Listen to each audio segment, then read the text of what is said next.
Concentració de les dissolucions.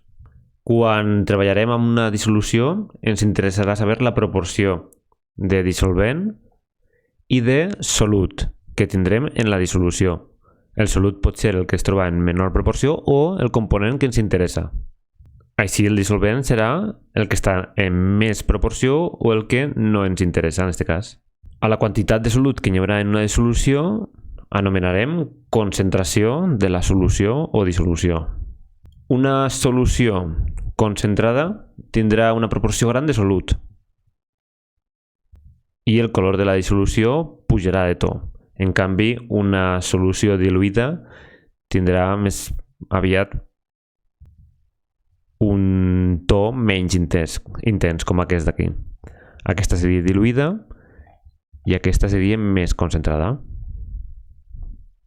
En qualsevol etiqueta de producte químic que estigui diluït trobarem la concentració de la dissolució.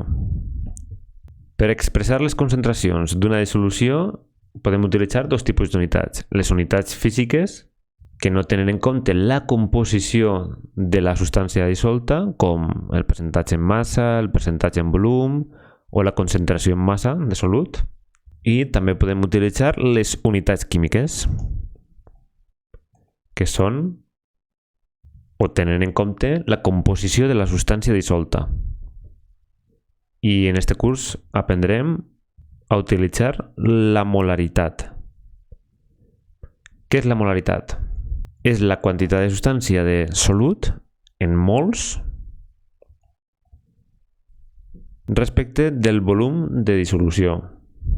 Cal recordar que al laboratori, en química, les quantitats de substàncies s'expressen majoritàriament en mols. D'aquí aquest interès per expressar la concentració de les dissolucions en forma molar. De forma abreujada escriurem molaritat com M majúscula i mols com a N minúscula.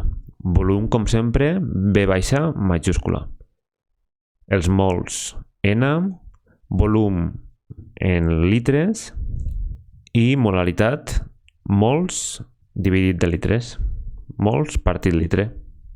En els següents vídeos treballarem la concentració de les dissolucions amb la molaritat, els mols respecte al volum de dissolució. En altres cursos veureu altres unitats químiques com la molalitat en L i la fracció molar.